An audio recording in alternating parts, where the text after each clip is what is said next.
हाय लोगोफोर, नोंथांमोनखौ आंनि YouTube चेनेल सोरजि द क्रिएटिविटीआव बरायनानै लाग्रोनाय जाबाय। दिनै आङो मोनसे गोदान भिडिअ लानानै फैदों। बे भिडिअआनो जाबाय COVID-19 वैक्सीनेशननि सोमोन्दै। जोङो माबोरैहाय गावखौ रेजिस्टार खालामनो वैक्सीन थुजानो थाखाय आरो थुजाखांनायनि उनाव जोङो सार्टिफिकेटखौ माबोरै दिहुननानै लानो हायो, बोरै मोननो हायो, बेनि सोमोन्दै आङो बेयाव फोरमायनो लागोन। बेनिखायनो नोंथांमोना भिडिअखौ सिगांनिफ्राय जोबजासिम नायलांगोन होननानै आसा खालामनाय थाबाय। थौदो बिदिब्ला जोङो भिडिअसिम थांनोसै।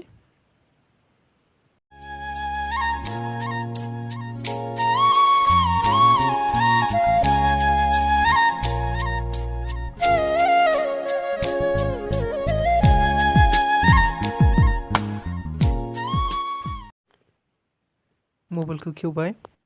मबाइलखौ खेवखांनायनि उनाव आंनो मोनसे ब्राउजार नांगोन। आङो बेखौ आंनि मबाइलावनो बानायदों। आंनो मोनसे ब्राउजार नांगोन। आं बेयाव क्रोम ब्राउजारखौ लागोन एबा क्रोम ब्राउजाराव आं खुलिगोन। क्रोम ब्राउजाराव आं थुबाय। क्रोम ब्राउजाराव थुखांनायनि उनाव आङो बेयाव टाइप खालामनानै लानांगोन जेरावनाखि वैक्सीनखौ रेजिस्टार खालामो। बेयाव आङो cowin.gov.in आं बेबायदि टाइप खालामनानै लाबाय। बेनि उनाव आङो सार्च खालामबाय।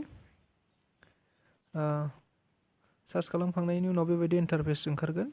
बेबायदि इन्टारफेस ओंखारबाय। गोजौआव मोननो होनाय दङ। बेबायदि ओंखारबाय। ओंखारनायनि उनाव आङो गोजौसिनाव registrar sign in yourself आं बेयाव सेरनांगोन।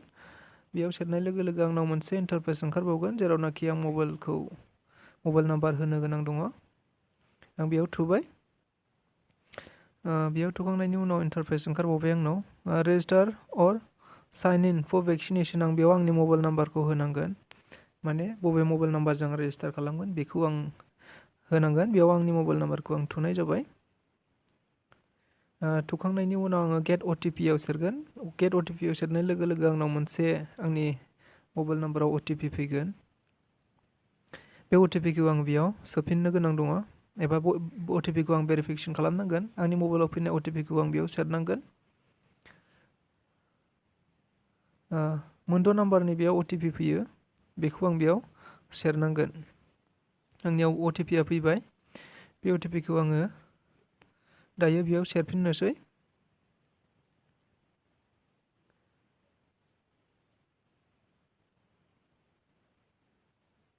OTP-खौ सेरबाय। भेरिफाइ एन्ड प्रसेसआव आं सेरबाय। बेनि उनाव रेजिस्टार मेम्बार बेयाव आङो साब्रैसिमहालागै मोनसे मबाइल नाम्बारजों रेजिस्टार खालामनो हायो। आं बेयाव साब्रै खालामा, खालि आंनिखौल' आं खालामनानै देखायगोन। बेयाव सेरखांनायनि उनाव माखासे रेजिस्टार वैक्सीनेशननि थाखाय आंनो माखासे ID प्रुफ नांगोन। बे बेयाव गोबां रोखोमनि ID होनाय दङ। जिखुनु जाया मोनसे ID होबानो जागोन। भटार ID-बो दङ, रेशन कार्डआबो जायो, पेन्सन पासबुकआबो जायो।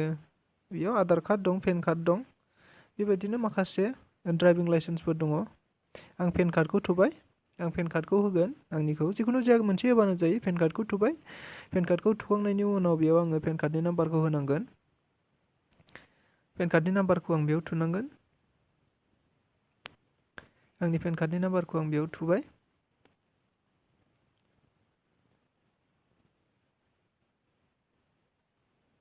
पेन कार्डनि नाम्बारखौ आं टाइप खालामबाय।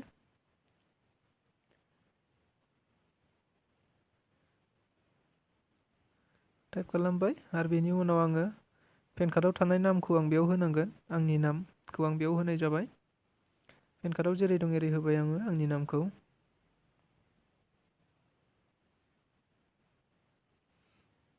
नाम थुखांनायनि उनाव आङो बेयाव जेन्डार सायख'नांगोन।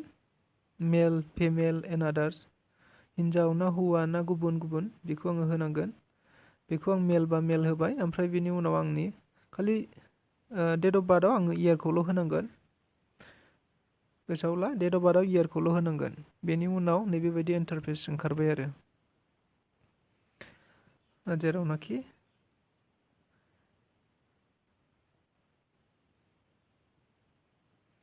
बेबायदि इन्टारफेस ओंखारगोन जेरावनाखि आंनि रेफारेन्स आइडिया ओंखारबाय बेयाव आंनि दहायनि थुनाय माबाया ओंखारबाय बेयाव रेजिस्टार जाबाय आंनि मबाइल नाम्बारजों बेयाव रेजिस्टार जाहैबाय रेजिस्टार जाखांनायनि उनाव आङो दा मा खालामबावनांगौ बेयाव गोजाजों दङ गोजाजों लिरनाय द'ज 1 माने आं फार्स्ट द'जनि थाखाय बेयाव रेजिस्टार खालामदों माने फार्स्ट द'जनि आं शेड्युलखौ थारिखखौ टाइमखौ आङो थिक खालामनानै लानांगोन बबे मोनसे थारिखआव आङो भेक्सिनखौ थुजागोन आरो मा समाव आङो थुजागोन बेखौ आङो रेजिस्टार खालामनानै लानांगौ आरो बेबायदि आं शेड्युलाव सेरगोन शेड्युलाव आङो आंनि थारिखफोरखौ डेटफोरखौ आं गासिखौबो थिक खालामनानै लागोन बबे जायगायाव थुजागोन बेफोरखौ आं गासिखौबो थिक खालामनानै लागोन बेयाव आङो आंनि भेक्सिनेसन सेन्टारखौ नागिरनो थाखाय आङो मोननै अपसन दं बेयाव मोनसे पिन नाम्बारजों आरो मोनसे डिस्ट्रिक्ट सेलेक्ट खालामनानै आङो नागिरनो हायो आं बेयाव पिन नाम्बारजों होनायबाय फार्स्टआव आंनि पिन नाम्बारजों होनि आङो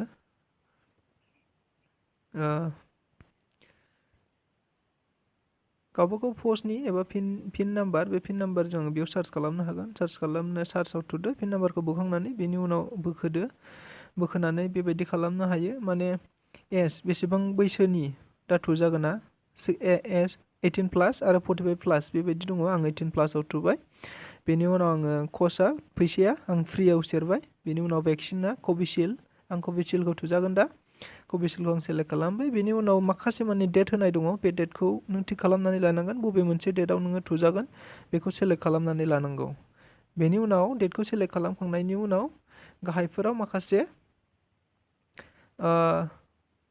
भेक्सिनेसन सेन्टारफोरा ओंखारबाय बबे जायगायाव नोङो थुजागोन बेफोरो ओंखारजोबगोन आरो गासिबो बेयाव थुनायनि उनाव आरो बेनि अनगायैबो आङो मोनसे अपसनखौ आं बेयाव फोरमायनो नागिरदों माने डिस्ट्रिक्टजों माबोरै नागिरनो हायो बेनि उनाव स्टेट फैगोन स्टेटखौ आङो सेलेक्ट खालामदो बेनि उनाव डिस्ट्रिक्टखौ आं सेलेक्ट खालामदो आंनि डिस्ट्रिक्टआ क'क्राझारखौ सेलेक्ट खालामबाय बेनि उनाव सार्च खालामदो सार्चआव थुनानै गोजौजों बोखोदो दहायनि बायदि सेम प्रसेसआनो आरो जोङो पिन क'डजोंबो डाइरेक्ट नागिरनो हायो आरो नङाबा स्टेट एबा डिस्ट्रिक्टजोंबो डाइरेक्ट नागिरनो हायो बेबायदिनो थुफिनजोब्बाय आङो बेनि उनाव डेटखौ आङो होबाय मा टाइमाव मा डेटआव आङो थुजागोन बेखौ आङो थिक खालामनानै लादो डेटखौ थुदो बेनि उनाव डेट थुखांनायनि उनाव आङो जायखिजाया मोनसे सेन्टारखौ सेलेक्ट खालामनानै लागोन बबे मोनसे सेन्टाराव नोङो भेक्सिनखौ थुजागोन बे सेन्टारखौ आङो थुनानै लानांगौ बबे मोनसे सेन्टार बेयाव माखासे मानि सेन्टार ओंखारबाय आङो थुबाय आं मोनसे थुबाय जायखिजाया बांगालदबा CCP बे सेन्टारखौ आङो थुबाय थारमाने आङो बांगालदबायाव थुजागोन बेनि उनाव आङो मा खालामनांगौ टाइमखौ थिक खालामनांगौ बबे मोनसे टाइमाव आङो थुजागोन बेयाव माखासे मानि टाइम होनाय दङ बबे मोनसे टाइमनि गेजेराव आङो थुजागोन बे टाइमखौ बबे टाइमाव थुजागोन बेखौ बेयाव थुनानै मोनब्रै अपसन दङ बेयाव बे मोनब्रै अपसनाव आङो बबे मोनसे टाइमाव थुजागोन बेखौ थुनानै कनफार्माव सेरबानो आंनि भेक्सिनेसन एपइन्टमेन्टआ क्लियार जाहैसिगोन आरो कमप्लिट जासिगोन आं कनफार्माव थुबाय कनफार्माव थुखांनायनि उनाव आंनि एपइन्टमेन्ट साक्सेसफुल ओंखारबाय बेयाव आंनि गासिबो डिटेल्सआ ओंखारजोब्बाय आं बबे सेन्टाराव थुजागोन मा टाइमाव थुजागोन बेफोर गासिबो ओंखारजोब्बाय आरो बेनि उनाव क्ल'जआव थुनानै दहायनियाव थांफिनबा नुजाबाय बेयाव दाना शेड्युलाव आंनि गासिबो डिटेल्सआ नुजाजोबसिगोन आरो माने शेड्युलाव आंनि गासिबो फार्स्ट द'जनि शेड्युला दहाय गोजा लिरनायमोन दा गोजा गैलिया थारमाने आंनि भेक्सिनेसन थुनायनि एपइन्टमेन्टआ कमप्लिट जाबाय थारमाने आंनि रेजिस्टारा कमप्लिट जाबाय मा टाइमाव थुजागोन माब्ला थुजागोन बबे सेन्टाराव थुजागोन बेयो गासिबो क्लियार जाजोब्बाय आरो जोङो बेबायदिनो गावबागाव सेन्टारखौ थिक खालामनानै लानो हायो आरो बेनि उनाव आङो सेन्टाराव थांदो बे सेन्टाराव थांनानै आंनि मबाइल नाम्बारखौ होबानो बिसिनियाव डिटेल्सआ ओंखारजोबगोन आंनि मबाइल नाम्बारखौल' आं बिसोरनो होनांगौ सेन्टाराव थांनानै मबाइल नाम्बारखौ होनाय लोगो लोगो मबाइल नाम्बारखौ थुबानो आंनि डिटेल्सआ गासिबो ओंखारजोबगोन आरो माब्ला थुजानाय डेटमोन मा समाव थुजानाय डेटमोन बबे सेन्टाराव थुजानाय डेटमोन बे गासिबो ओंखारजोबखागोन आरो बिसोरनियाव बेबायदिनो जोङो भेक्सिन कभिड-19नि भेक्सिन थुजानो थाखाय बेबायदिनो रेजिस्टार खालामनो हायो गावनि मबाइलावनो दानिया आङो भेक्सिनखौ थुजाखांनायनि उनाव आं माब्रै आंनि सार्टिफिकेटखौ आं दिहुननानै लानो हायो बेखौ आं खोन्थागोन बेनि थाखाय आङो सेम प्रसेस थांबाय बेयाव आङो कविनखौनो आङो टाइप खालामफिनबाय। क्रोम ब्राउजारखौ खुलिनानै आङो कविन टाइप खालामबाय। कविन टाइप खालामखांनायनि उनाव आङो बेखौनो सार्च खालामफिनबाय। सार्च खालामनानै दहायनि बायदि सेम प्रसेसआनो इन्टारफेसआनो ओंखारगोन, जेरै रेजिस्टार अर साइन इन इयर सेल्फ बेबायदि बेयाव सेरबाय आङो। बेयाव सारखांनायनि उनाव दहायनि बायदिनो आं जे नाम्बारखौ होनानै रेजिस्टार खालामदोंमोन आरो भेक्सिनखौ थुजादोंमोन बै मबाइल नाम्बारखौ आं बेयाव थुफिननांगोन, मानोना बेयाव मोनसे OTP थांगोन। OTP थांनायनि उनाव आङो बे OTPखौ आं सेरनानै भेरिफिकेसन खालामनांगौ। मबाइल नाम्बारखौ थुबाय, बेनि उनाव आंनि मबाइलाव OTP फैगोन मोनसे। OTPआ फैबाय। मबाइल नाम्बारा सिगांनिखौ दे, जाय मबाइल नाम्बारखौ होनानै रेजिस्टार खालामदोंमोन आरो भेक्सिनखौ थुजादोंमोन बै मबाइल नाम्बारखौ नों बेयाव थुफिननांगोन। थुनाय लोगो लोगो बेयाव मोनसे भेरिफिकेसननि थाखाय OTP हाबगोन। बे OTPखौ आङो नैबेयाव थुफिननांगोन। OTPखौ आङो थुबाय, आंनियाव OTP हाबबाय आरो बे OTPखौ थुबाय। OTPखौ थुखांनायनि उनाव भेरिफाइ एन्ड प्रसेसआव सेरबाय। भेरिफाइ आरो प्रसेसआव सेरनाय लोगो लोगो आंनि गासैबो डिटेल्सआ बेयाव ओंखारबोगोन। मा दंबावो एबा माला थुजाखांखो बेफोर गासैबो डिटेल्सफोरा ओंखारगोन। बेयाव गोजौआव गोजाजों लिरनाय दङ लेफ्ट फर सेकेन्ड द'ज, माने सेकेन्ड द'ज 77 डेज दंबावो आंना सेकेन्ड द'जनि थाखाय थुजानांगौआ। बेनि उनाव गाहायाव मोननै अपसन दङ, मोनसे सार्टिफिकेट आरो मोनसेया सेकेन्ड द'जनि सिडिउल। बेबायदि मोननै अपसन ओंखारदों। दा आं फार्स्ट द'ज थुखांबाय नालाय बेयाव गोजाजों फार्स्ट द'ज कमप्लिटेड देखायबाय। बे सार्टिफिकेटआव थुयोब्ला आङो फार्स्ट द'जनि गासिबो सार्टिफिकेटआ ओंखारबोजोबगोन आंनिया। आरो सिडिउलाव सेकेन्ड द'जनि सिडिउलाव थुयोबा नोङो माने सेकेन्ड द'जखौ नोङो बेयाव सिडिउलखौ थिक खालामनानै लानो हाबाय आरो सेकेन्ड द'जखौ नों माब्ला थुजागोन, बबे सेन्टाराव थुजागोन, मा टाइमाव थुजागोन बेखौ आङो सिडिउल थिक खालामनानै लाफिननो हाबाय। दायो आङो फार्स्ट द'जखौ थुजाखांबाय नालाय आङो फार्स्ट द'जनि सार्टिफिकेटखौ दिहुननानै लानोसै बेयाव। माने सेकेन्ड द'ज थुजाखांनाय लोगो लोगो बेयाव सेकेन्ड द'जनिल' मोनसेल' सार्टिफिकेट ओंखारगोन। बेयाव फार्स्ट द'जनि सार्टिफिकेटआ ओंखारनाय नंला, बेयाव अपसना मोनसेल' ओंखारसिगोन, माने सेकेन्ड द'जनिल' अपसन ओंखारसिगोन आरो बेयाव। आरो अपसना मा ओंखारगोन, सार्टिफिकेट होखागोन, जेरै फार्स्ट द'जनिया बैयाव सार्टिफिकेट दङ बेबायदिनो सार्टिफिकेटल' ओंखारसिगोन आरो सेकेन्ड द'जनिया। बेयाव फार्स्ट द'जआ गोजामोन सिगांहाय थुजानायनि सिगां, दायो थुजाखांनाय लोगो लोगो बेयाव फार्स्ट द'जआ बेयाव गोथां ओंखारबाय एबा सार्टिफिकेट बेयाव ओंखारनानै फैबाय आरो बे सार्टिफिकेटआव थुनाय लोगो लोगोनो आंनि फार्स्ट द'जनि सार्टिफिकेटआ ओंखारसिगोन।